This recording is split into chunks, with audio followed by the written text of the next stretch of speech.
Bonsoir à tous, je suis ravie de vous retrouver dans ce live Kate in the USA. Ça fait un certain temps et on est vraiment content de vous retrouver avec à la technique l'irrésistible, l'inénarrable, l'excellent James. Bonsoir James, comment vas-tu? Bonsoir, ça va très bien. Et toi Kate? Je vais très bien. Très bien, super. merci. Alors pour ceux qui ne nous connaissent pas, c'est un live consacré à la culture américaine. Ce soir, ça va être un combat, une battle entre Leonardo DiCaprio et Bruce Willis. Et il y a peut-être notre chien, Indy le Husky, qui viendra faire un petit tour. Donc ne soyez pas étonnés, pour ceux qui ne connaissent pas, qu'un chien vienne s'installer à côté de moi. Alors ce soir, j'aurais bien voulu saluer tous ceux qui nous font la gentillesse de nous rejoindre. Alors dis-moi, James, je crois qu'il y a Francky qui est là. Il y a Poulidor. C'est ça, dis-moi parce que je vois pas. Ça arrive tranquillement. Ça arrive tranquillement. Ben, merci beaucoup. Merci, merci d'être là. Alors, je voudrais saluer tout particulièrement quelqu'un qui rejoint notre équipe, qui a commencé, qui est en formation.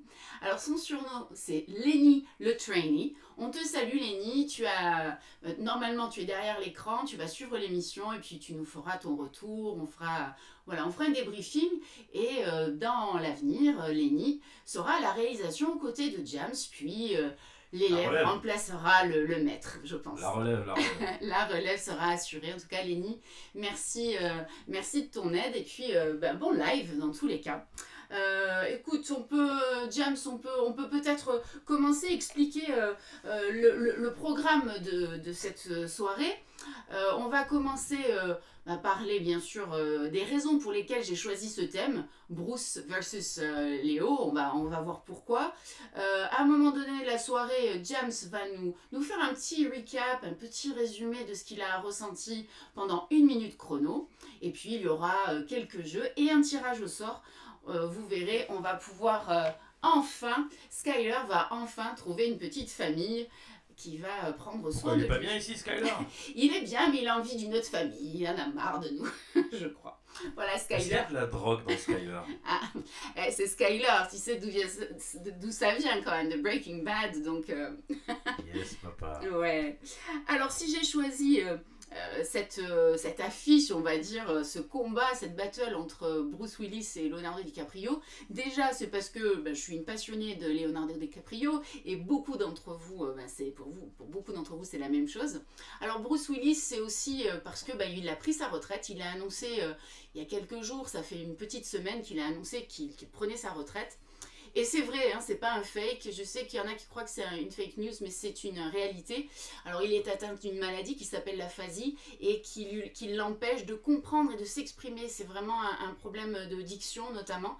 Et d'ailleurs, c'est pour ça que dans pas mal des derniers films qu'il a tournés, il avait très peu de texte. Alors, c'est pas un acteur shakespearien non plus, mais voilà, ces derniers temps, il y avait un petit peu moins de texte exprès. Et puis, les tournages étaient de plus en plus compliqués. Ses partenaires s'en plaignaient d'ailleurs.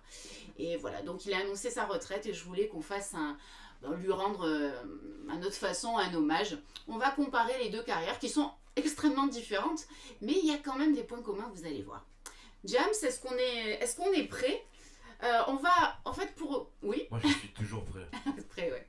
Ça se remplit, ça se remplit. Ça se remplit. On a Lenny le trainee qui vient Ah, d'arriver. bonsoir les On a Sylvie, les Dupnotes, Phil, Francky. Super. On a des nouveaux venus, Anthony de Lyon qui passe le bonsoir. Tout va bien. Bonsoir, Rétro au salon aussi. Je sais pas qui c'est. Alors, Rétro Salon, moi je sais qui c'est. Ah, Bonjour, ah. Pierre. C'est Pierre, oui. Peter, ok. Peter. C'est un Peter, non, c'est pas le même Peter que Ça, dont c'est tu pas parles. Peter Parker. C'est un autre, D'accord, c'est un autre Peter. Ok. Qui a d'ailleurs un live que je vous conseille d'aller visiter. Rétro Salon, il a son propre live. Et j'ai vu qu'il diffusait beaucoup, hein, presque tous les jours. Il est très présent sur la plateforme Twitch. Écoutez, on va commencer en répondant aux questions. Toute la semaine qui s'est écoulée, là, enfin, jusqu'à jusqu'à aujourd'hui, j'ai posé quelques questions sur les réseaux sociaux, donc sur Facebook, sur Instagram notamment, pour deviner des informations sur Leonardo DiCaprio et Bruce Willis. Alors la première question, c'était pas une question, c'était une photo. Donc je vous ai proposé, j'ai posté une photo d'un bébé que James va nous projeter s'il a suivi le fil de l'histoire. Je suis là. Il est très réactif, ce James. Donc il y avait une photo et il fallait déterminer si cette photo correspondait à Bruce bébé, donc Baby Bruce, ou à Baby Leo. Alors, James, je ne crois pas que tu aies répondu à la question. Beaucoup de monde ont répondu à cette question. Beaucoup de gens ont répondu à cette question. James, tu n'as pas proposé de réponse. D'après toi, est-ce que c'est plutôt Bruce ou est-ce que c'est plutôt Léo? Sans aucun doute, c'est Léo parce que c'est écrit sur ma feuille. Ah oui, c'est sûr. Mais est-ce que sans la feuille, tu aurais deviné? Ouais, il y a des petits indices quand même. Alors, c'est vrai que Leonardo DiCaprio est né le 11 novembre 1974. On en reparlera un petit peu plus tard. Pour ceux qui me connaissent, on en reparlera. Il est né à Los Angeles. Alors, il a des parents d'origine européenne. Son papa est d'origine italienne, d'où son nom DiCaprio. Et sa maman est d'origine allemande. Ça fait un sacré mélange, un assez agréable mélange, il faut reconnaître. Hein. En ce qui concerne Baby Bruce, lui, il est né le 19 mars. C'est un poisson, comme James. Il est né en 1955 et ils ont un point commun, c'est qu'il est né en Allemagne. Donc le papa, la maman de Léo était allemande d'ailleurs, je ne sais pas pourquoi je parle au passé, et le papa de Bruce, les parents de Bruce Willis se sont rencontrés en Allemagne parce qu'il était soldat américain et il était en Allemagne et sa maman était d'origine allemande aussi. Donc c'est voilà, le premier point commun, c'est pas énorme, mais c'est un premier point commun. La deuxième photo, alors j'ai posté cette photo qui est une affiche de film, c'est l'affiche de Critters 3. Alors qui ressemble quand même de manière très étonnante à l'affiche de Gremlins quand même, hein, qui était sortie un petit peu avant, le film de Joe Dante. Et là, ça s'inspire quand même avec ces boules, un peu, des boules de poils extraterrestres un peu. C'est un film d'horreur. Alors, est-ce que dans ce film joue Leonardo DiCaprio ou est-ce que joue Bruce Willis? James, puisque tu n'as pas répondu à la question, est-ce que tu veux bien essayer de nous donner ta réponse? Alors là, j'en ai aucune idée. Alors, c'est un film d'horreur de 1991. Ouais, ça a pu vraiment faire le hit parade des films de série Z. Oui, alors là, on est dans les séries Z et on pourrait dire que Bruce Willis est plus caractéristique des séries... peut-être pas des séries Z, mais il y a tout un paquet de films. On va voir combien de films il a fait exactement. Donc, qui a vendu la mèche, c'est un série Z, c'est un Bruce Willis. Ouais, c'est un Bruce Willis. Okay. Mais non, c'est pas un Bruce Willis, c'est un Leonardo DiCaprio, justement. Bon. Carpaccio, il a fait ça. Voilà, on aurait pu croire que c'était Bruce Willis, d'autant qu'il y a une tour. Alors, sur l'affiche, on le voit pas bien, mais sur une des affiches officielles du film, on voit une tour en feu, comme un petit peu comme pour Piège de cristal, Die Hard, mais non, c'était Leonardo DiCaprio, c'est l'un de ses premiers films, alors c'est pas un chef-d'œuvre, mais voilà, la preuve en image, puisque je crois que photo 3 correspond justement à Leonardo DiCaprio dans le film Critters Number 3. Est-ce que tu l'as envoyé? Ouais, tout à fait. Très bien. On est bon là. Alors, en termes de série télé, puisque voilà, il a joué dans quelques films, et il était assez jeune, mais il a surtout commencé dans les séries télé, Leonardo DiCaprio, comme de nombreux acteurs américains. Hein. Si on fait le compte, j'ai l'impression que tous les acteurs américains ont joué au moins une fois dans des séries, au moins quelques épisodes en tout cas, et on va voir que Bruce Willis, bien sûr, qui était connu pour une série en particulier, avait déjà fait des apparitions dans d'autres séries. En ce qui concerne Leonardo DiCaprio, donc en termes de série, il était apparu dans une série américaine vraiment qu'en France on a beaucoup suivi pour le coup. Est-ce que vous savez dans quelle série il apparaît? Il joue le héros à l'âge de peut-être 8-9 ans. C'est une série à rebondissement, une série qui a duré dans le temps, qui a aussi révélé Robin Wright. Peut-être que ça c'est un indice que je peux vous donner, qui jouait le rôle de Kelly. Alors, est-ce que quelqu'un trouve le titre de cette série dans laquelle Leonardo DiCaprio a fait ses premiers pas? Il a fait que quelques épisodes. Là, tu parles de Carpaccio, on est d'accord? Oui, on parle toujours de Leonardo DiCaprio. Donc, il joue... J'ai des réponses sur oui. le live feed, le chat. On a Code of Doctor. Alors, il a effectivement joué dans Code of Doctor. C'est après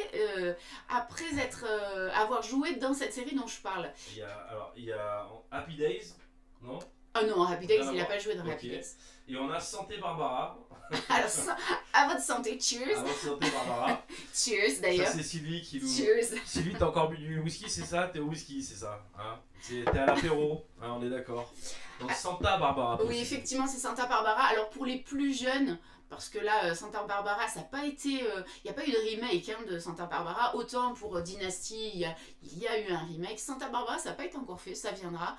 Donc, comme son nom l'indique, la série se passe à Santa Barbara. C'est une grande famille riche et il y a plein de personnages. C'est un peu un Dallas. Vous connaissez pas Dallas non plus, remarquez. Donc, c'est un peu la même histoire que Dynasty. Des familles qui se déchirent, qui se séparent, qui reviennent. Voilà. Et d'ailleurs, c'est devenu une expression. Lorsque des couples se séparent, se remettent ensemble indéfiniment, on dit mais votre vie c'est Santa Barbara. Enfin ça c'était avant, aujourd'hui on dit plus ça. C'était avant, ouais. Ça voilà, alors pour ceux qui connaissent pas, Santa Barbara, et Robin Wright aussi a fait ses premiers pas dans Santa Barbara. Attends, il a fait combien d'épisodes dans... Il a fait très peu d'épisodes parce qu'il jouait le personnage principal qui s'appelle Mason Capwell. Il jouait le personnage, il avait 8-9 ans, donc j'imagine qu'il n'y a pas eu des flashbacks énormes. C'était pour un flashback, d'ailleurs, ça me fait penser à quelqu'un qui a fait un personnage dans une série qu'on connaît. Un petit coucou à Charlize. Voilà, comme Charlize, notre Charlize nationale, qui a joué dans Plus belle la vie, qui a joué donc un des personnages à l'âge de 13 ans. Ben là, Leonardo DiCaprio a 8-9 ans. Alors, juste une petite parenthèse, parce qu'on fait une battle Bruce-Léo, mais du coup, moi, ça me fait penser à un autre acteur qui a fait ses débuts. On va faire une battle de la battle. Mais dans Dallas, on est d'accord, il y a Brad Pitt. Exactement, Brad Pitt joue également dans Dallas, effectivement. Il joue le fiancé de Charlie, qui est le fils de Priscilla Beaulieu-Presley, qui était donc l'épouse d'Elvis Presley. Et il joue le petit ami, un petit peu cow-boy, hyper charmant de Charlie. Ouais. Hyper charmant, c'est vite dit. Mais il n'y a pas eu une suite de Dallas qui se passe en Californie? C'est pas Santa Barbara? Alors, ça n'est pas une suite, c'est un spin-off. C'est un spin-off, c'est-à-dire que c'était un personnage qui est un des frères... Côte Ouest. C'est Côte Ouest, un des personnages qui est déplacé sur la Côte Ouest, effectivement. Mais ça n'est pas Santa Barbara, ne mélangeons pas tout. Là on va en perdre. Là, il y a du level. Là. Il y a du level niveau série télé années 80. On va recentrer le truc. Ouais, on va recentrer sur notre Léo. Donc on disait qu'il a joué dans certaines séries télé, donc exactement, il a joué dans Code of Doctor également, donc Santa Barbara, Code of Doctor. Il a joué aussi dans une série que je ne connaissais pas, que j'ai découverte en préparant cette émission. Ça s'appelle The Romper Room. C'était en 1979, donc il avait que 5 ans. Et il se trouve qu'il a joué, il a fait de la figuration avec son demi-frère, parce que ses parents ont divorcé, son papa s'est remarié, il a eu un enfant. Et ce frère s'appelle Adam. Plus précisément, alors j'ai plus son nom de famille, en tout cas, ce que je sais de ce frère, de ce demi-frère, c'est qu'il a été accusé de tentative d'assassinat. Et Leonardo DiCaprio a un petit peu caché tout ça. Il était un petit peu embarrassé par cette histoire. Voilà. Bruce, quant à lui, puisque c'est quand même une battle Bruce-Léo, Bruce est contre Léo, Bruce aussi a débuté dans les séries télévisées. Bien sûr, on le connaît pour une série vraiment mythique pour Clair de Lune, Moonlighting en anglais, mais il a fait ses premiers pas dans Miami Vice, dans Deux flics à Miami, et c'était en 1984. Voilà, il a fait quelques épisodes, il a fait aussi quelques épisodes de la 5e dimension, pas la 4e dimension, la 5e dimension, que je ne connaissais pas. On passe à la question 3 que j'ai posée sur les réseaux sociaux. Je vous avais demandé dans quel film ils ont joué ensemble, Léo et Bruce Willis. James, une tentative de réponse. Quel est le film dans lequel Leonardo DiCaprio et Bruce Willis ont eu le plaisir de jouer ensemble? Alors, est-ce que c'est un blockbuster ou pas? Je vais pas te donner d'indice, je vois pas pourquoi je t'en donnerais. Parce que là, je suis pris de court. Bah, tu es pris de court, comme tout le monde. monde. Il n'y a pas un truc style Expendables ou un truc comme ça? Non, il n'a pas fait Carpaccio. Il n'a pas fait Carpaccio, Expendables. Eh bien, il n'y a aucun film dans lequel ils ont joué, voilà. Évidemment. Et ça, pratiquement, tout le monde a répondu, forcément. Mais il y a eu des tentatives de réponse, quand même. Là, j'ai Armageddon, de la part de Sylvie, qui est passé à un stade supérieur, elle a un double whisky, là. Non, mais il y a eu des tentatives, faut pas croire, il y a eu des tentatives de réponse assez péremptoires, en plus, comme si c'était le cas. Comme s'il y avait eu vérification. Non, ils n'ont jamais joué ensemble. La question d'après, c'était qui a joué dans un film de Black Edwards? Quel est entre Leonardo DiCaprio et Bruce Willis, lequel des deux a joué dans un film de Black Edwards? Alors, ça c'est Bruce Willis, c'est sûr. C'est Bruce Willis. Et quel est le film de Black Edwards dans lequel Bruce Willis a joué? Petit indice, il y avait Kim Basinger dedans quand même. Alors ça c'est pas juste parce que ça c'est un film qui a bercé mon enfance. Qui a bercé ton enfance. Oui, on a l'affiche du film. James, si tu peux la projeter, si tu retrouves le titre, normalement tu devrais le trouver. Voilà, c'est Boire et déboire en français et en anglais c'est Blind Date. Donc un blind date, c'est un rendez-vous à l'aveugle. On rencontre quelqu'un sans savoir à l'avance à quoi il ressemble et qui sait. Très souvent il y a eu entremise de quelqu'un. Voilà, et là la particularité de ce film qui est très très drôle, c'est que Kim Basinger, qui est une femme bien sûr sublime, elle a un petit problème avec l'alcool, comme Sylvie d'ailleurs, n'est-ce pas Sylvie? N'est-ce pas, un Jack? Qu'on va renommer Sue Ellen, je crois. Alors ça, il n'y a que ceux qui ont un certain âge qui vont comprendre pourquoi je dis Sue Ellen, c'est un personnage de Dallas dont on parlait tout à l'heure. Alors, il y a une question. On a une question de Lenny Training. Kate, quel est ton acteur préféré dans ce duo en fait? Alors, quel est mon acteur préféré dans ce duo? C'est une bonne question.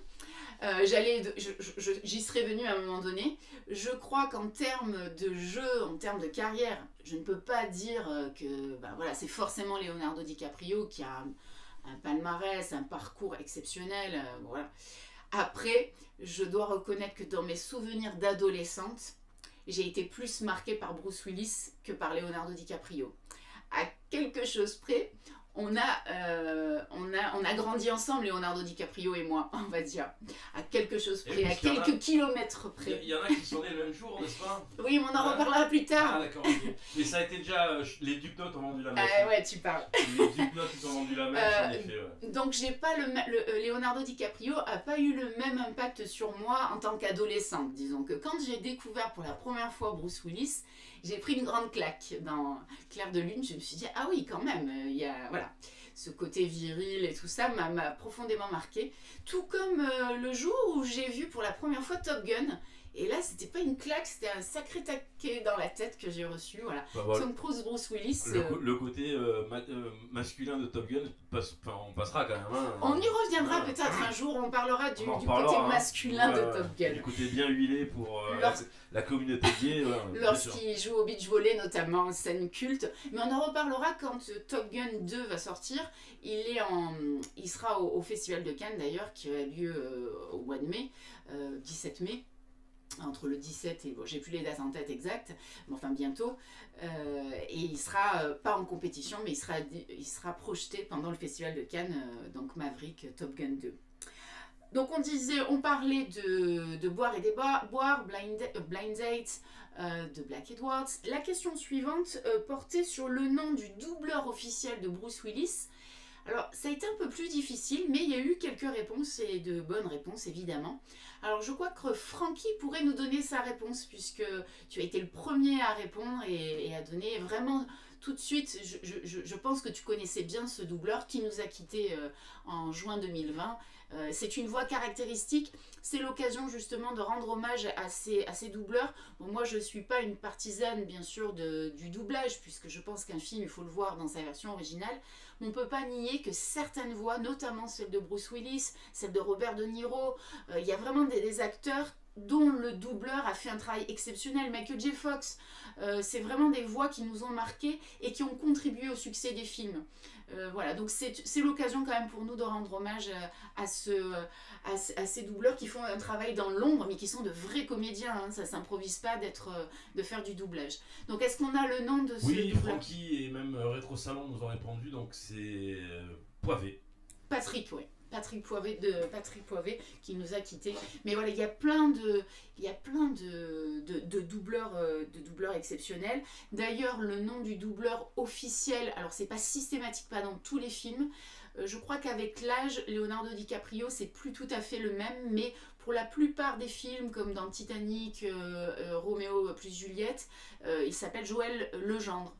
Après, avec la maturité, ça évolue. Bon, après, le doubleur lui-même vieillit, puisqu'ils ont pratiquement le même âge, il me semble. Mais voilà, Joël Legendre en ce qui concerne Leonardo DiCaprio. Et puis, je vous ai posé un quiz, c'était la dernière question de cette semaine.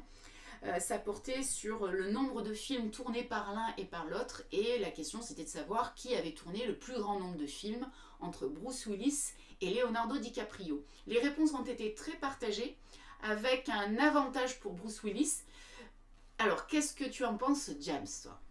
Alors j'étais en train de lire, excuse-moi, j'étais en train de n'écoutais lire pas, parce qu'il bravo. il y a un débat, Il y a un débat qui s'est lancé. Rétro Salon a lancé un débat, aïe aïe aïe, ça va. Donc Rétro Salon nous dit, c'est un peu violent de dire ça, oui, c'est même un peu violent, oui, je confirme, mais dans un sens, pour nous les francophones, tant mieux que Bruce Willis ait stoppé sa carrière, au moins on n'aura pas un autre doubleur que Poivet. Bon. Bah, pour moi qui ne regarde que de la VO, ça m'en fout un petit peu de la VF. Donc c'est un peu emmerdant quand même pour ceux qui s'en foutent un peu des doubleurs, quoi. Oui, mais je vois ce que... Alors, c'est une manière de dire que... Oui, voilà, c'est parce qu'il aime Bruce Willis. On va garder sa voix. Voilà, on va garder sa voix, et puis parce que c'est un fan de Bruce Willis sûr. qui parle là. Parce que c'est vrai que cette voix-là nous a marqué et ça participe au personnage de Bruce Willis, de John McClane. Parce que quand on parle de Bruce Willis, on pense à John McClane quand même, notamment. Il n'y a pas que ça, bien sûr, hein, mais dans les personnages dont on se souvient du nom, il va avoir John McClane. Je vous défie de me donner aussi facilement le nom des personnages, le personnage qu'il a joué dans 12 Monkeys, celui qu'il a joué dans Pulp Fiction. Je suis pas sûre que vous me disiez automatiquement le nom du personnage, alors que John McClane, presque tout le monde le connaît. Est-ce que vous êtes d'accord avec ce constat? Alors ça part dans tous les sens. Ah, ça part dans tous les sens. J'aime quand ça part dans tous les sens. Mon gars sûr, c'est Bruce, 100%, 1000% d'accord avec toi, totalement d'accord. On est quand même assez d'accord avec ce que tu es en train de dire. Ah, c'est bien, voilà. C'est bien. J'aime bien quand on est d'accord avec moi, ça me plaît bien. Je me suis permis de faire un petit hommage au doubleur de Rambo parce que oui, en effet aussi, ouais. Quand même, et celui de Robert De Niro aussi. Oui, Robert De Niro, oui, bien sûr. C'est vraiment, il y a quelques personnages comme ça qui ont été quelques acteurs qui ont des doubleurs vraiment exceptionnels et qui nous ont marqués, qu'on le veuille ou non, qu'on aime la VO uniquement ou pas. Et encore une fois, moi, je préfère largement, bien entendu, la VO. Ça serait un peu contradictoire avec. Alors, Butnod nous dit il y a quand même Butch dans Pulp Fiction. Ah oui, c'est vrai, Butch. Ouais. Mais c'est vrai que John McClane reste quand même le personnage emblématique. Mais alors, question, quel est le personnage emblématique de Léo? Alors moi je dirais Jack Dawson. Tu me poses cette question, je n'hésite pas et je te réponds Jack Dawson directement. Est-ce que tu as un deuxième personnage Alors j'ai d'autres personnages de Léo qui m'ont marqué, mais si tu me poses la question comme ça, je te dis le nom de personnage c'est Jack Dawson pour moi. Moi je veux le deuxième nom. Eh ben Romeo. Voilà. Donc forcément, Romeo. On est d'accord qu'il n'y a pas un qui a un deuxième que voilà quoi. Non, mais en cherchant bien, peut-être qu'il... Non, mais je pense que c'est... Voilà, ils ont tous les deux un personnage emblématique, tout simplement, auquel on pense quand on entend dans leur nom. C'est John McClane d'un côté et peut-être Jack Dawson de l'autre. Peut-être que vous avez d'autres propositions pour l'un et pour l'autre, mais il me semble que quand même, c'est cette battle-là encore, John McClane contre contre Jack Dawson dans Titanic. Alors en ce qui concerne, je voudrais faire un point sur le parcours de Leonardo DiCaprio, et après on parlera bien sûr de Bruce Willis, on va un petit peu comparer. Leonardo DiCaprio c'est un acteur précoce, un acteur surdoué, je pense qu'on sera tous d'accord sur ce point. Et la particularité de DiCaprio, c'est qu'avant de recevoir un Oscar, il a quand même galéré. Tout grand acteur qu'il est, exceptionnel, il a attendu, il a été nommé quand même 3 fois avant de recevoir enfin la statuette que j'ai ici, parce que c'est la vraie, hein, bien sûr, voilà. Et c'est étonnant qu'un acteur de sa trempe, de sa qualité, ait attendu autant avec des films.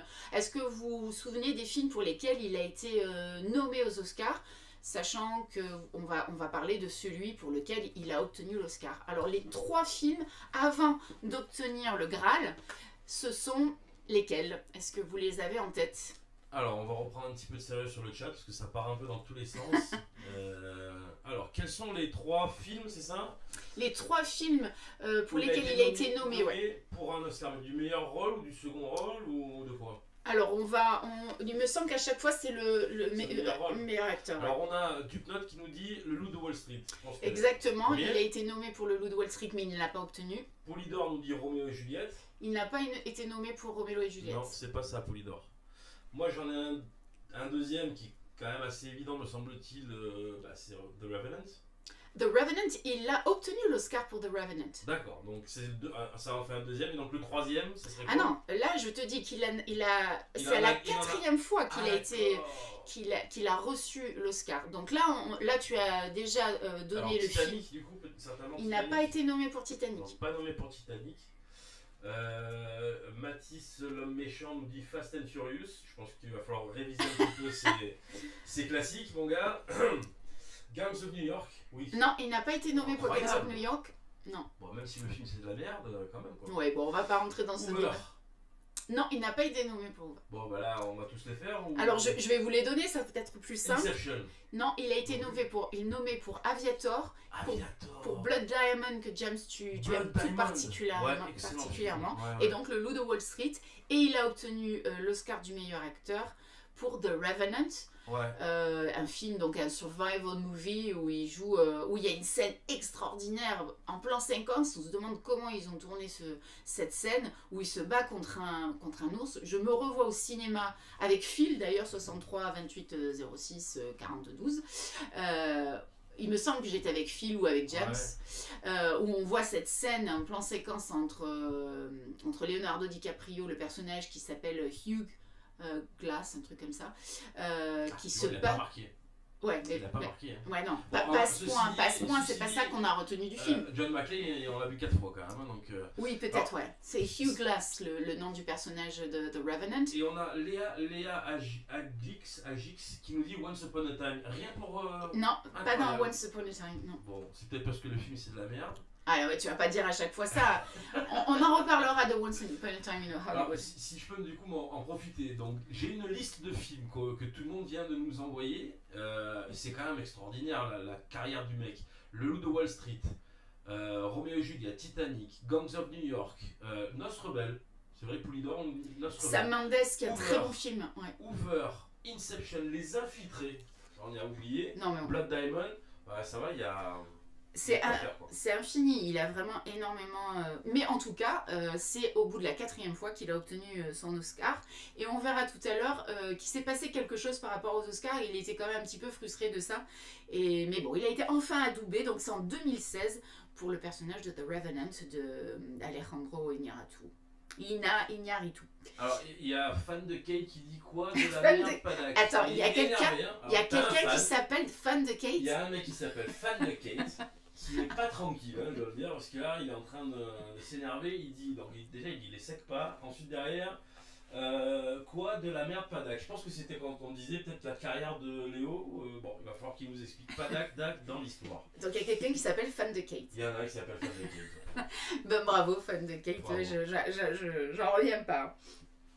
Alors, dans toute sa carrière, il a eu quand même beaucoup de flair, Leonardo DiCaprio. Il commence quand même dans les premiers films qu'il joue. Donc on va projeter la photo avec Robert De Niro. Ça s'appelle. Alors je ne l'ai pas vu ce film. Ceux qui l'ont vu, je veux bien que vous en fassiez un retour. Je vais le voir parce que je ne m'en souvenais pas. Ça m'est réapparu en préparant l'émission. Ça s'appelle The Boy's Life avec Robert De Niro. Alors il a eu quand même du flair parce que c'est au début de sa carrière.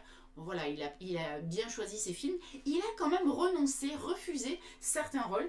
Et j'aimerais bien qu'on en discute. Est-ce que vous connaissez des films dans lesquels il a été pressenti, où c'est allé parfois un petit peu loin dans la préparation, et puis finalement il a renoncé, d'autres où il a carrément dit non dès la lecture du scénario. Il y en a pas mal, et bien sûr des blockbusters, des films qui ont énormément marché, et a posteriori on se demande vraiment ce qu'il aurait fait dans ces films-là. Peut-être qu'il y en a qu'on peut imaginer, et d'autres on peut moins les imaginer. Le premier film de ma liste du moins, dont il a refusé de jouer le premier rôle, c'est Matrix. Il a refusé le rôle de Neo. Alors je me dis quand même que Keanu Reeves, bon, on est bien content que Léo ait refusé parce que ça a mis en avant un Keanu Reeves qui est vraiment parfait dans ce rôle. Peut-être que Léo aurait été très très bien, mais Keanu Reeves, bon voilà, on s'en contente largement. James, t'es d'accord avec ça? Ouais, je pense que là, il n'y a pas de débat. Mais en fait, toi tout à l'heure, tu disais, si je peux me permettre, à la minute du James. Allez, à la minute du James, tu nous diras. Alors, il a considéré que jouer dans Matrix, ça pouvait desservir sa carrière. Après avoir fait un film avec beaucoup d'effets spéciaux, refaire un film Matrix avec aussi beaucoup d'effets spéciaux, il voulait changer d'atmosphère. Donc, il a décliné l'offre. Il était pressenti pour jouer le rôle de Patrick Bateman, ça c'est le nom du personnage dans American Psycho. Donc finalement c'est Christian Bale qui l'a accepté. Là encore j'ai du mal à imaginer Leonardo DiCaprio dans le personnage de American Psycho. On a envie, vraiment tellement Christian Bale est fabuleux, il a ce côté ambigu. Voilà, je crois qu'il est parfait. Leonardo aurait été trop lisse, je pense, dans ce personnage. Donc, je trouve que dans le fait de refuser, mais finalement d'avoir laissé la place à Christian Bale, finalement, je crois que c'était un bon choix. Il a refusé... et d'ailleurs, il a refusé le personnage de Patrick Bateman dans American Psycho au profit d'un film discutable, à mon sens, au profit de La Plage de Danny Boyle, qui est quand même pas... Alors oui, il y a des super décors et tout ça, mais le film en lui-même... Ah, il est bon, c'est un bon film. Je sais pas, bon, moi je suis pas une grande fan de La Plage. C'est un très bon film. Bon, après voilà, tout se discute. Il a refusé le personnage de Robin dans Batman Forever. Il a refusé de jouer dans un nouveau Spider-Man qui aurait été réalisé par James Cameron. Il a refusé. Il faut savoir que Tobey Maguire et Leonardo DiCaprio sont très amis depuis l'enfance. Ils se connaissent très très bien. Leonardo DiCaprio est vraiment un modèle pour Tobey Maguire, c'est ce que j'ai pu lire. Alors Rétro Salon nous dit, est-ce qu'il n'y avait pas Star Wars aussi? Alors exactement, il a refusé le rôle d'Anakin Skywalker. Ah ouais? Ouais, il a refusé. Bon, c'est vrai que je l'aurais pas vu non plus. C'est. Ah, je dis pas non. Je sais pas, mais après c'est facile de le dire une fois que ça n'a pas été fait. Mais c'est vrai que c'est pas le genre de film dans lequel je le vois. Mais pourquoi pas? Parce qu'Ewan McGregor, je l'aurais pas vu et finalement il est très bien dans la saga. On a quand même Samuel Jackson quoi. Aussi, ouais, je pensais plus à Ewan McGregor, mais effectivement, ouais. C'est vrai, donc pourquoi pas, c'est peut-être avec le recul. Il a refusé un film de Tarantino. Enfin, il a refusé et après il a accepté finalement, puisqu'il a joué dans 2 films de Tarantino. Mais il a refusé le personnage de Christopher Waltz dans Inglourious Basterds.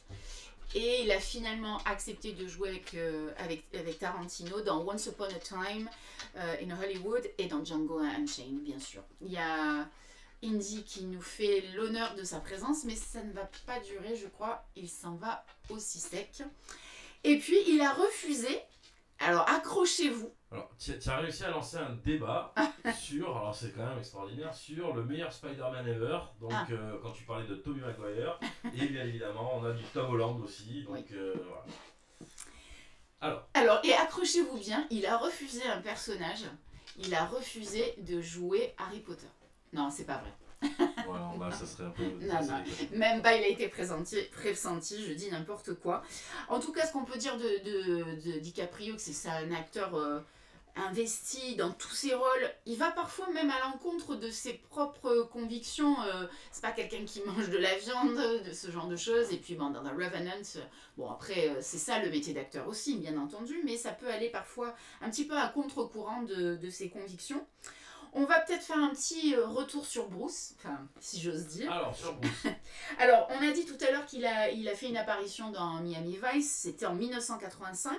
Et puis, bon, finalement, le premier personnage qu'il incarne et qui a marqué les esprits, et dont on connaît le nom, là pour le coup, tout à l'heure on disait qu'il n'y avait que John McClane, il y a quand même David Addison, mais on est dans les séries télé, là, ça s'appelle Moonlighting en anglais.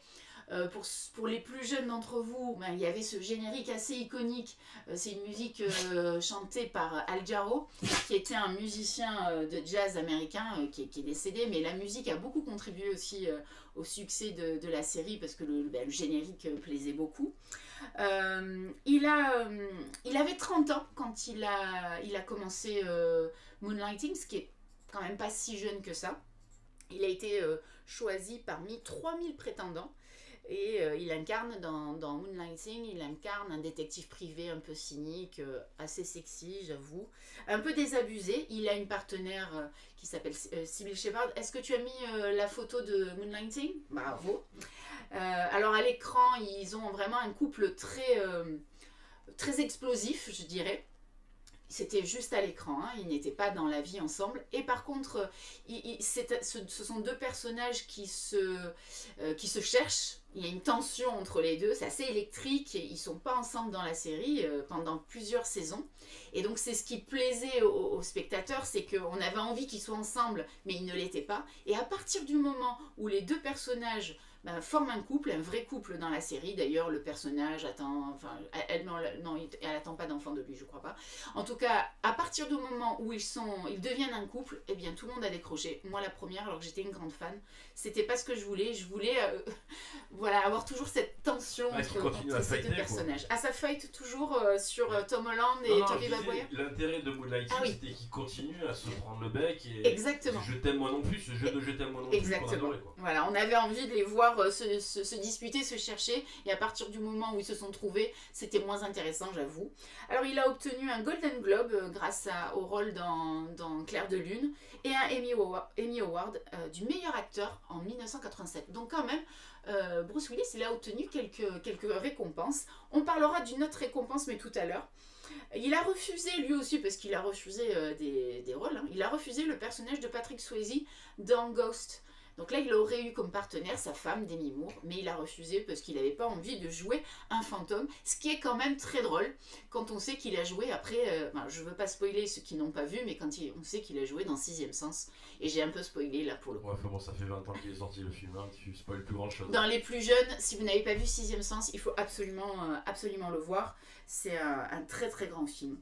Est-ce qu'on a des questions, des remarques ? Alors, qu'est-ce qu'on a comme remarque? On a Kate, un bonsoir de Lyon, encore une fois, d'Anthony. Il y a un petit débat sur les cheveux de Bruce Willis, bien évidemment. Hein, il n'en a pas beaucoup. À cet âge-là, il y en avait. À cet âge-là, il y en avait. Oui. Sur la photo de Moonlighting. Oui, mais il avait déjà le truc de Mickey, là. Je sais pas comment on appelle ça, les oreilles de Mickey. Ça commençait à se dégager quand même. Mais bon, il était très charmant, cheveux ou pas cheveux. Hein. Il y a fan de Kate qui nous demande Sixième Sens, est-ce que c'est avec la fille rousse? Avec la fille rousse. Alors, Sixième Sens, il joue un psychologue avec un enfant et la femme, la maman j'ai oublié, j'adore cette actrice, et là son nom m'échappe. James, est-ce que tu peux m'aider le nom de la maman? La maman de... La maman dans le Sixième Sens. La maman dans le Sixième Sens, oui. J'ai Toni Collette qui me vient, et c'est Toni Collette, voilà. Toni Collette. Donc elle n'est pas rousse, il ne semble pas, donc je ne pense pas que ce soit ce film. Sixième Sens, c'est un thriller en quelque sorte, hein. C'est assez difficile à définir. Il ne faut pas dire grand chose de ce film, il faut le découvrir. Alors je sais que parmi ceux qui nous suivent, notamment les dupes notes, n'ont pas été dupes, si je me permets ce jeu de mots. Je sais que les dupes notes ont tout de suite compris le twist qu'il y a dans Sixième Sens. Je me souviens très bien que les Duke Nukem ne se sont pas fait avoir. Moi, je me suis fait avoir, marcher, j'ai couru, voler avec le twist de Sixième Sens. Est-ce qu'il y a des Rétro questions? Salon nous dit Sixième Sens, excellent film, mais j'ai tout deviné dès le début du film. Ah ouais, ça a comme un du peu coup. gâché le twist pour le coup. Et oui, je peux comprendre, moi aussi j'avais compris le truc. Et Moi, j'ai rien compris. J'ai suivi le film, j'ai découvert tout à la fin, et c'est jubilatoire. Quand là, vous êtes, c'est bien, hein, bravo, hein, vous êtes fort, hein, mais c'est quand même mieux de se laisser embarquer par l'histoire et de pas trouver, et de pas avoir anticipé ça, parce que vraiment, c'est jubilatoire. C'est pas le coup d'être fort, c'est qu'il y a quand même d'énormes indices dès le début, quoi. Bah Donc, écoutez, moi, je me suis fait avoir, et je pense que je ne suis pas la seule hein, oui, non, mais à ma certainement. décharge. Alors après, derrière, on parle de la rousse, en fait, c'est dans les autres, c'est Nicole Kidman. Ah, Nicole Kidman. Alors il y a un Et, rapport, oui. Il y a un rapport puisque c'est un peu le même, c'est le même procédé, c'est le même mode opératoire dans le film. On peut comparer les deux films. Mais par contre, il n'y a pas Bruce Willis dans les autres, hein, qui est un film espagnol. Oui. Oui, on est en train de parler, en fait, Rétro Salon, il dit, en fait, l'avantage du film, c'est qu'il y a un deuxième visionnage avec la recherche des indices pour le Sixième Sens. Oui. Et c'est vrai que c'est... Non, mais c'est bien foutu, il n'y a rien Oui, à dire. il est super bien fait. Il est super bien fait. On continue avec notre cher ami Bruce Willis. Alors, il y a eu Piège de cristal, c'est un tournant dans sa carrière, évidemment, un succès phénoménal, international. Mais il garde pas, je ne sais pas, alors ça c'est des petites anecdotes de tournage, je ne sais pas si vous le savez, mais il garde pas un très grand souvenir du tournage, parce qu'il a perdu de l'audition pendant le tournage, une scène d'explosion, il était placé sous une table, et il a perdu beaucoup d'audition d'une de ses oreilles, je crois l'oreille gauche, mais c'est pas très important, enfin pour lui oui, mais voilà, donc c'est pas un souvenir de tournage extraordinaire pour lui, à cause de la puissance des coups de feu, même si ce sont de faux, des balles à blanc, en tout cas la puissance est apparemment a causé une perte d'audition. Je ne sais pas si vous savez également, alors ça je le savais mais j'avais oublié, pendant le tournage de Piège de cristal, pendant le film, il y a une scène où il y a une fenêtre qui explose et il y a des morceaux de verre partout, il marche sur les morceaux de verre, on a mal pour lui, il est pieds nus, il se trouve que pour des raisons, il a pris une douche juste avant toute cette histoire qui démarre et il se retrouve nu-pieds. Et il traverse le bâtiment pieds nus et il marche sur des morceaux de verre. En fait, il n'était pas pieds nus. C'est un gros scoop que j'avais oublié parce que j'avais dû le lire. Il a des chaussures en plastique, donc ça casse un peu le mythe, mais il a des chaussures en plastique transparentes comme on met à la plage. Bon, un peu plus transparentes que celle-là, mais il était protégé en fait. Moi j'espère bien pour lui quand même, hein, il va quand même... Mais ça se voit pas du tout, ça se voit pas. Ah non, c'est sûr, ça se voit pas. C'est la magie du cinéma. Oui, oui. Alors pour le rôle de John McClane, est-ce que vous savez les acteurs qui avaient été contactés, qui avaient été pressentis pour jouer ce rôle-là avant que finalement ce soit Bruce Willis qui soit finalement choisi? Est-ce que vous avez une petite idée des acteurs américains qui avaient été approchés pour ce rôle? Alors est-ce qu'il n'y avait pas du Stallone dans l'histoire? Bien sûr, il y a du Stallone. Bon, c'est pas étonnant. À l'époque... S'il y avait Stallone, il y avait Schwarzy, voilà. évidemment. Okay. Après, c'est des gros bras, tout ça. Il y a Burt Reynolds qui avait été pressenti. Ouais. Pas encore, non. Et un autre acteur qui a moins ce côté gros bras, c'est Richard Gere qui a été aussi pressenti. Pour, alors je le vois pas du tout dans... Oh, il a fait 2-3 films d'action quand même. Ouais, peut-être. Mais c'est... bon, écoute, je l'aurais pas vu moi. Je peux t'en sortir quelques-uns sans issue, etc. Ouais, c'est un mec qui fait des films des polars. C'est vrai. Bon, c'est pas vraiment un polar. Piège de cristal, Die Hard, c'est un film d'action, ouais. Un film d'action, et puis finalement... Pauline nous dit Statham, il était pas un peu jeune. Ah, non, je crois qu'il n'était pas encore connu en fait à cette époque-là. Il était peut-être né, mais il n'était pas encore suffisamment connu. Bon, là, c'est vraiment les mastodontes hollywoodiens, et puis finalement, ils se sont tournés vers des jeunes pousses de cette époque. Le premier, avant que ce soit Bruce Willis qui soit choisi, ben, c'est Don Johnson de Miami Vice qui avait été approché. Mis à part ces mastodontes du cinéma américain. Il y a Richard Dean Anderson qui a joué MacGyver aussi. Alors vraiment, je ne l'aurais pas vu du tout. Et puis finalement, ils ont eu du nez et ils ont choisi Bruce Willis. C'est vraiment... Bon, ils ont eu du flair et je pense que voilà, c'était l'homme idéal pour ce personnage. Alors, il a fait énormément de films aussi, Bruce Willis. On va voir combien il en a fait exactement. il a une carrière en dents de scie, je dirais. Surtout vers la fin de sa carrière, pour le coup, avec beaucoup de navets. Il y a un certain nombre de grands films dans sa filmographie, mais il y a quand même beaucoup de navets. Et d'ailleurs, au point qu'il y a des récompenses qui s'appellent les Razzie Awards aux États-Unis, qui est une cérémonie qui récompense les pires films. Eh bien, il y avait une catégorie dédiée à Bruce Willis. La catégorie s'intitulait les pires performances de Bruce Willis dans un film de 2021. Et il en avait obtenu 8, ce qui est énorme. Et puis finalement, ils ont retiré tout ça parce que depuis qu'il a annoncé sa retraite pour des raisons de santé, ils ont annulé le palmarès. Mais n'empêche qu'il y avait cette catégorie pour Bruce Willis. Bon, voilà, dans les Razzie Awards. Mais il doit en avoir plein d'autres parce qu'il y en a plein, des films mauvais, ça manque pas. Tous les grands acteurs ont eu un Razzie, donc... oui, voilà. Voilà, donc c'est bien finalement d'en avoir un. Il y en a qu'un qui, normalement, je pense pas qu'il l'ait eu, c'est Clint Eastwood, mais après, et encore en tant qu'acteur, je pense qu'il a peut-être. Bon, en tant qu'acteur, il a dû en avoir. Après, est-ce que ça existait quand il était tout jeune acteur? Peut-être moins. Il y a Rétro Salon qui nous dit Die Hard 4, est-ce que ça compte pour un AV? Moi j'avoue que j'ai un peu décroché à un moment donné, je suis moins... Le 4, je crois que c'est son fils russe. Oui, alors... Le fils en russe, je sais pas quoi. Alors. Exactement, ils veulent que la franchise perdure, bien avant que Bruce Willis ait annoncé sa retraite. Bon, certainement voilà, ça se préparait. En tout cas, quoi qu'il en soit, la franchise devrait continuer avec l'histoire de son fils. Au même titre que d'autres sagas comme Stallone pour Rocky et Creed, voilà, cette saga un peu parallèle qui devrait se poursuivre. Voilà, donc bon, oui, moi je trouve que les derniers Die Hard, bon, c'est pas les meilleurs, quoi. Je parle sous le contrôle, hein, si vous... Voilà, je pense pas que...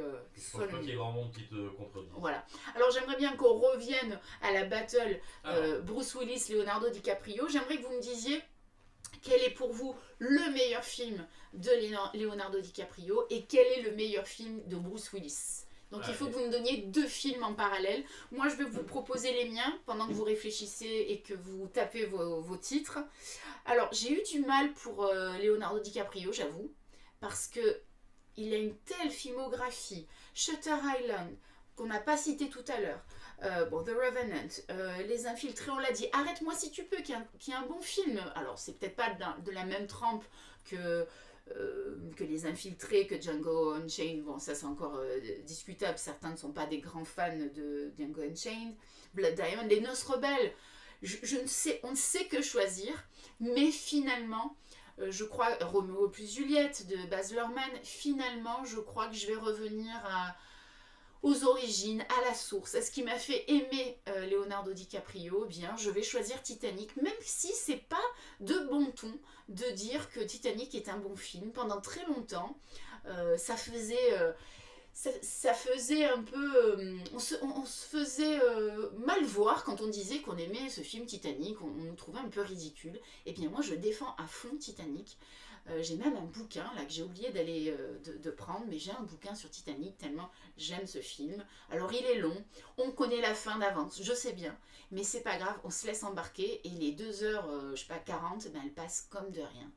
Et ça, rien que pour ça, moi je dis qu'il faut voir Titanic. Alors je sais que James déteste Titanic. Pas du tout. Je déteste la première heure de Titanic, avec ce côté roman à l'eau de rose. Mais non, c'est un très bon film. Après, derrière, j'avoue que c'est un très bon film.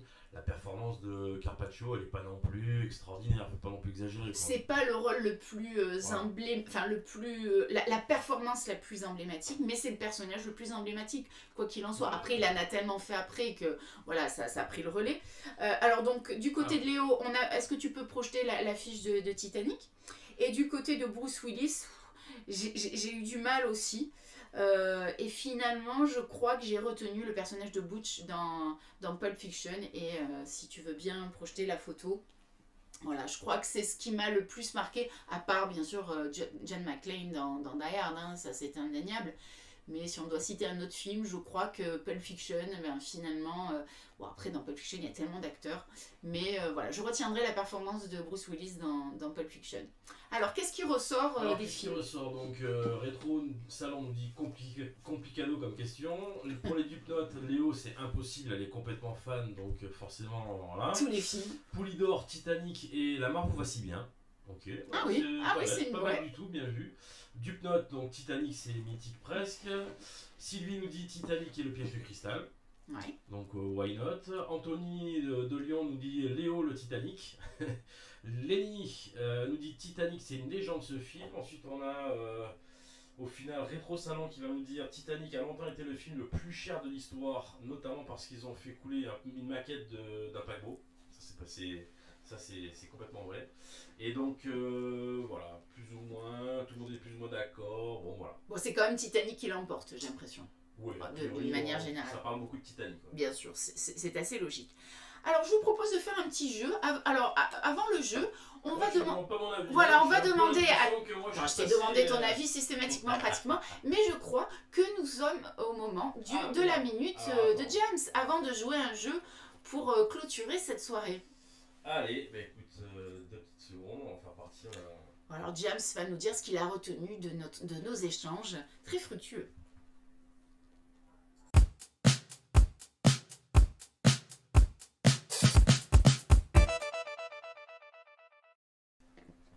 Alors, qu'est-ce que j'ai retenu? Bon, déjà, on a 2 carrières qui sont grandioses, on est bien d'accord? Oui.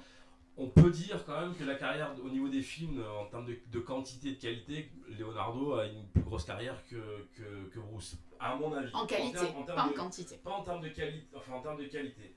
Je pense qu'on fait la liste des films de Léo, on va en trouver, voilà, il y en a des dizaines et des dizaines qui sont des chefs-d'œuvre. Ok, pas de problème. Je pense très honnêtement que le meilleur acteur des deux reste quand même Bruce Willis. Pour une simple et bonne raison. Elle est très simple la raison. C'est que je pense que si tu prends Bruce Willis et que tu le mets dans les films de Léo, je pense qu'il s'en sort. Mais inversement, tu ne pourras jamais mettre Leonardo DiCaprio dans un Die Hard. Ça ne fonctionnera jamais. C'est pas faux. Et c'est là où je pense que notre ami, on va dire notre ami Bruce Willis, lui, a construit sa carrière sur des films d'action, alors qu'à la base, tu l'as dit très justement, c'est pas un acteur de film d'action. J'ai dit ça moi. Comme énormément d'acteurs américains qui ont été labellisés acteurs de films d'action. Le premier pour moi qui vient en tête, c'est Wesley Snipes. Wesley Snipes qui est labellisé acteur de film d'action et qui est un acteur de Spike Lee. Il n'a rien à voir avec le jambon. Voilà, donc pour ça, je trouve que la carrière de Bruce Willis, elle prend un sens parce qu'il fait ce film d'action qui est Die Hard et qui explose. Mais à la base, c'est quand même un acteur qui est en capacité de jouer du Blake Edwards, qui n'est pas donné à tout le monde. Tu ne pourras pas mettre Leonardo DiCaprio dans un Blake Edwards, ça ne fonctionnera pas. Tu peux le mettre dans 12 Monkeys par contre. Tu peux le mettre dans 12 Monkeys, ça peut marcher, ok. Mais encore, parce que dans 12 Monkeys, le rôle du fou, c'est Brad Pitt. Le rôle de Bruce, il est quand même relativement carré. C'est vrai. Donc moi je trouve que ça c'est quand même important. J'ai l'impression que on a un petit peu galvaudé la carrière de Bruce Willis parce qu'en gros il a enchaîné les Die Hard et du coup on l'a labellisé sur ce créneau-là.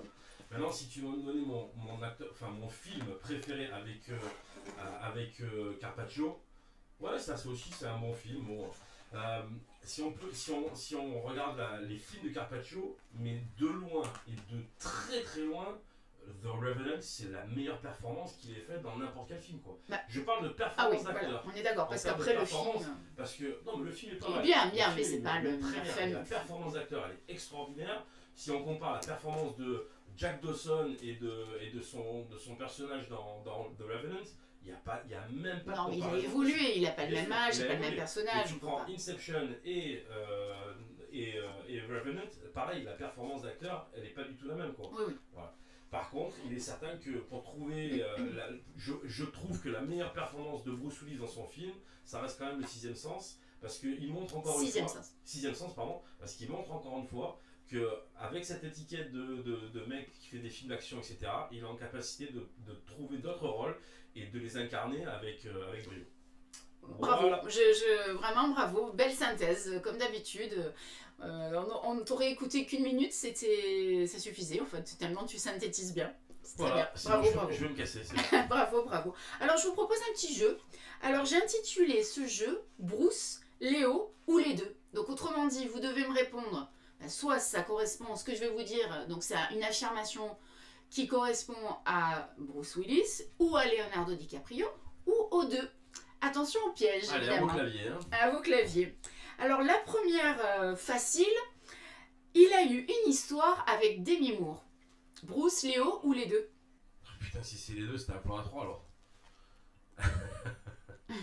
Alors, bon, je pense que là, tout le monde a trouvé quoi. Eh bien non, c'est les deux. Ah C'est bon pas que Bruce, parce Ils ont qu'en fait un fait... plan à 3. Alors, ils n'ont pas fait un plan à trois parce qu'ils avaient divorcé, ils s'étaient séparés, mais Demi Moore et Leonardo DiCaprio ont eu une brève liaison à la fin du mariage avec Bruce Willis, et je ne le savais absolument pas, je l'ai découvert. Choqué. Ouais, enfin, Je choqué. suis pas le seul là, il y a du monde de choqué là. Elle avait déjà, elle est un petit peu plus âgée quand même que Leonardo DiCaprio. Elle aime bien les plus jeunes qu'elle. Ouais. On le sait hein, avec Ashton Kutcher. Mm. Mais Ceci la dit, différence n'est pas la même, je pense. Ceci dit, Leonardo DiCaprio aime bien les plus jeunes aussi quand même. Aussi, mais là, elle est pas. Souvent, il avait des. Oui, oui. D'ailleurs, la vanne de Ricky Gervais Oui. est extraordinaire. Aux Golden Globes ou aux Oscars. Aux Oscars, carrément. Mm. Qui dit en fait, pendant la diffusion en fait de la première de Once Upon a Time, à la fin du film, le rencard de Leonardo DiCaprio date. était trop vieille. C'est Tellement ça. le film était long quoi. Le date. Oui, c'est un peu. Il a pas eu une tare dans la gueule pour ça. lui. Non, non, évidemment. Non, il a su se tenir. La deuxième proposition, il a failli s'appeler Lenny Williams. Donc son pseudonyme aurait dû être Lenny Williams. Est-ce que c'est Leonardo DiCaprio qui aurait dû s'appeler Lenny Williams ou est-ce que c'est Bruce Willis? Oh, ça alors. Lenny Williams. Leonardo. Oui, c'est Leonardo DiCaprio qui aurait dû Ouais, s'appeler Leonardo. Lenny Williams, mais il a refusé. C'était un nom, un pseudonyme américanisé en fait par rapport à Leonardo Il voulait pas se DiCaprio. faire appeler Carpaccio. Quoi. Non, alors il faut savoir que son nom Leonardo vient bien sûr de Leonardo, je vais reprendre, Léonard de Vinci. C'est par rapport à un tableau de Léonard de Vinci que sa maman a vu alors qu'elle était enceinte et elle a choisi de l'appeler Leonardo. Il aurait pu américaniser son nom et il a refusé et donc il ne s'est pas appelé Lenny Williams, il s'appelle toujours Leonardo DiCaprio. Bruce Willis quant à lui ne s'appelle pas Bruce Willis, il s'appelle Bruce Walter, son vrai prénom c'est Walter Bruce Willison. Et c'est pas Willis, ils ont squeezé son nom. Donc lui, il a un... Okay. C'est drôle parce que lui, il a... Enfin drôle. Alors Bruce Willis s'appelle en vrai Walter Willison. Ouais. Ah d'accord. Okay. Walter Bruce Willison. Il a vraiment le prénom Bruce, mais c'est son middle name. Il y a Rétro Salon qui nous dit merde, pour Léo, ça vient pas des Tortues Ninja. Non, non. Il a eu un Golden Globe. Est-ce que c'est Léo ou est-ce que c'est Bruce ou c'est que c'est les deux? Golden Globe. Moi je dirais que Bruce. Alors ça n'est pas que Bruce. Il a effectivement reçu un Golden Globe pour son rôle dans Clair de Lune, dans Moonlighting, sorry. Mais Leonardo DiCaprio en a reçu pour Aviator, pour Le Loup de Wall Street et The Revenant. Ah ouais. Il a tourné avec Tarantino. Facile. Ah bah les deux. Les deux, puisque ils ont joué.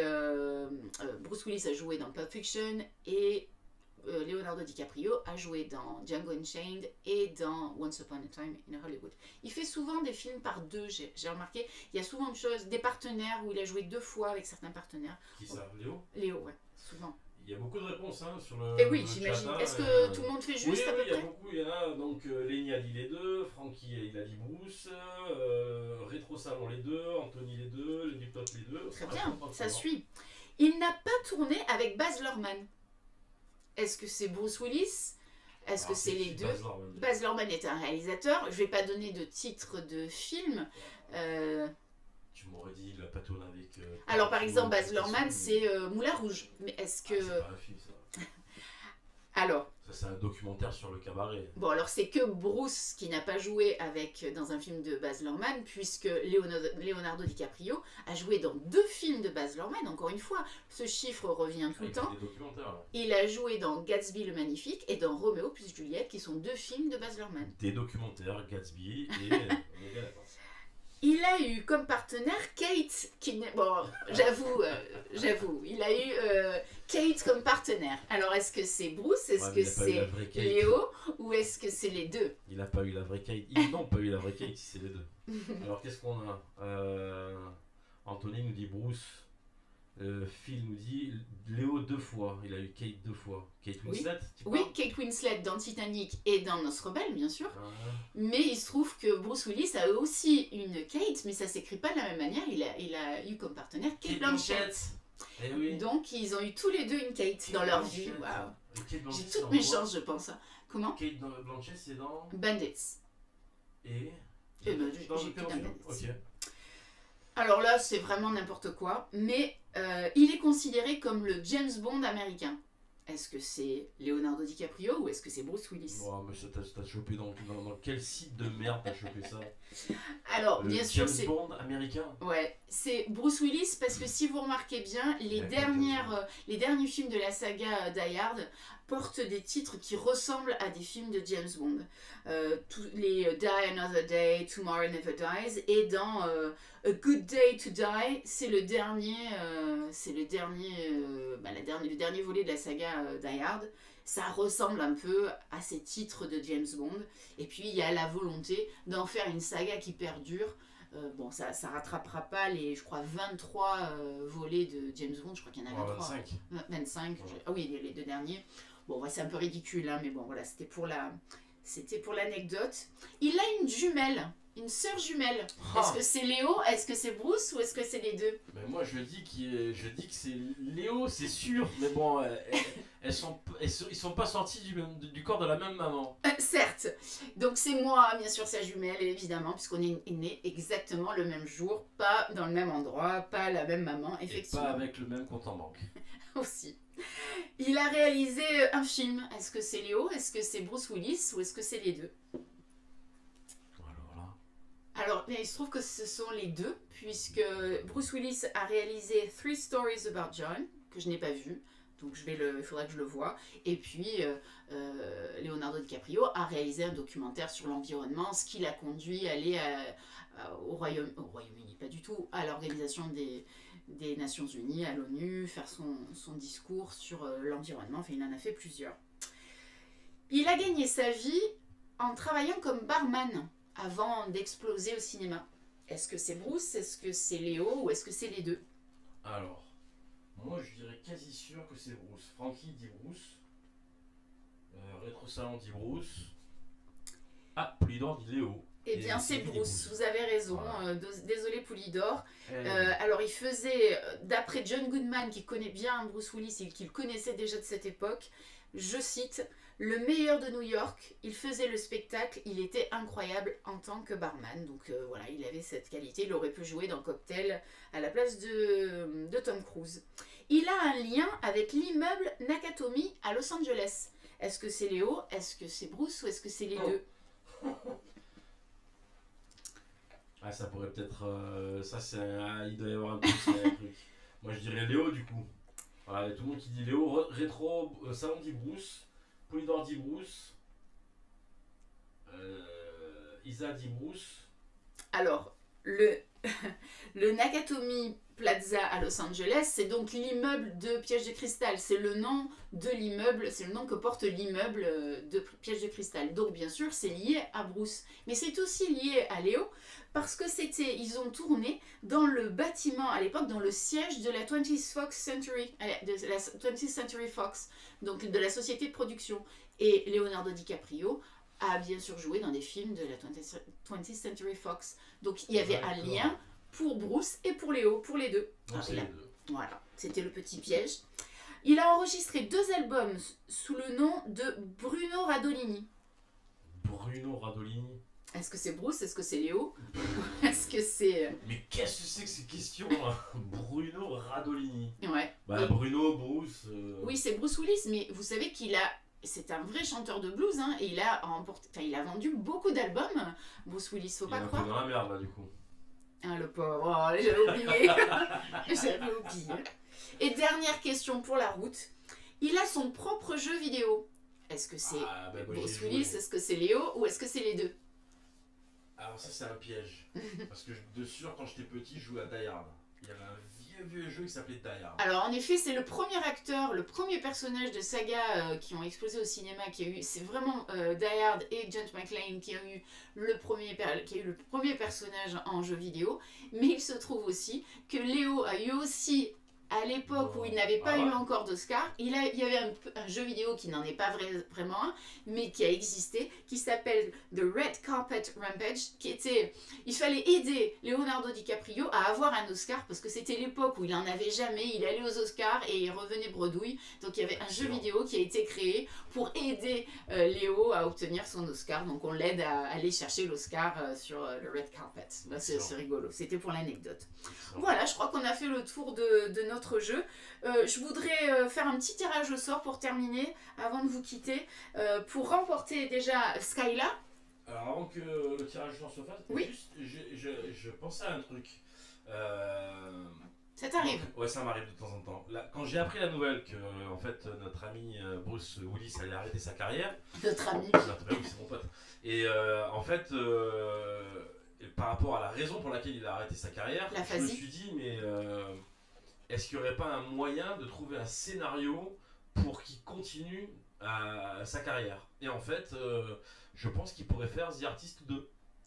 Oh, c'est pas drôle du tout. C'est pas une blague, c'est pas une vanne. Je pense que c'est...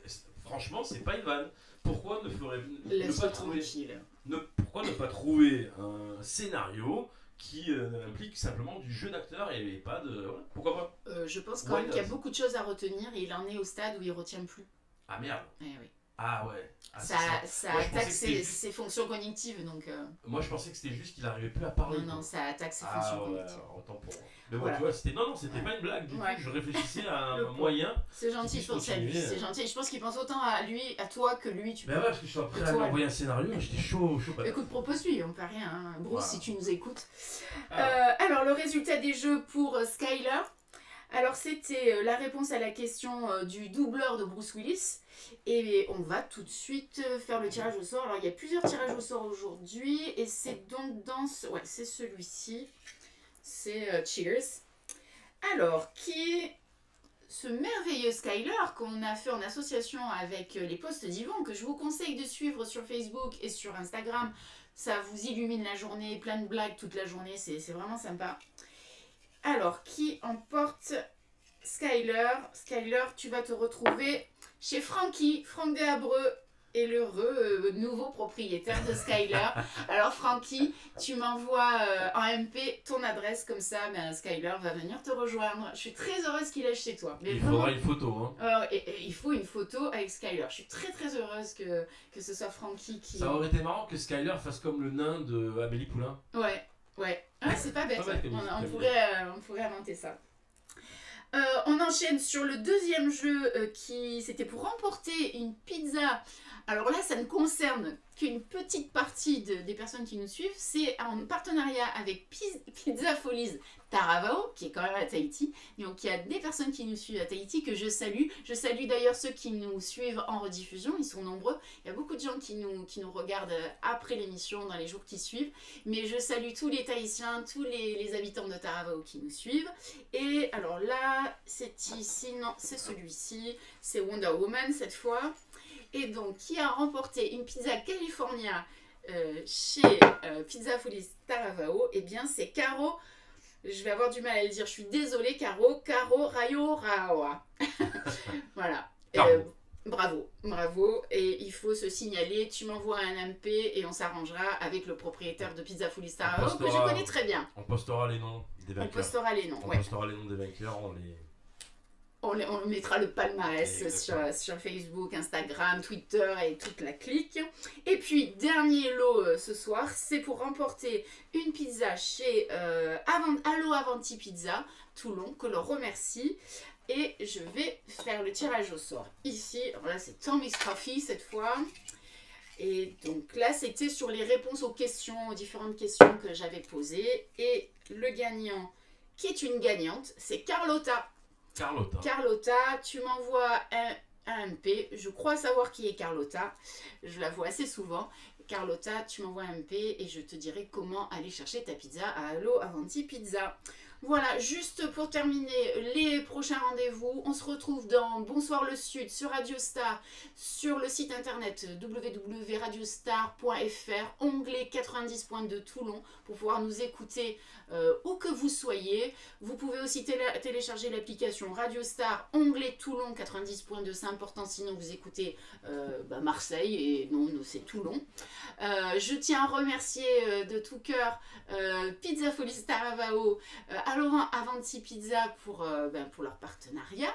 Et puis, je voudrais juste vous parler rapidement d'un futur partenariat, mais déjà, si vous pouvez aller jeter un coup d'œil sur leur page Facebook et leur page Instagram, c'est Rock Sign Off qui met en avant des objets de sport, en fait des casques, des maillots, des ballons qui sont signés par des grands sportifs américains dans un premier temps, et ils vont décliner le concept sur des sportifs, des acteurs américains, français, enfin c'est un concept super, regardez ça. Je suis souvent identifiée sur les réseaux sociaux par cette société qui est marseillaise.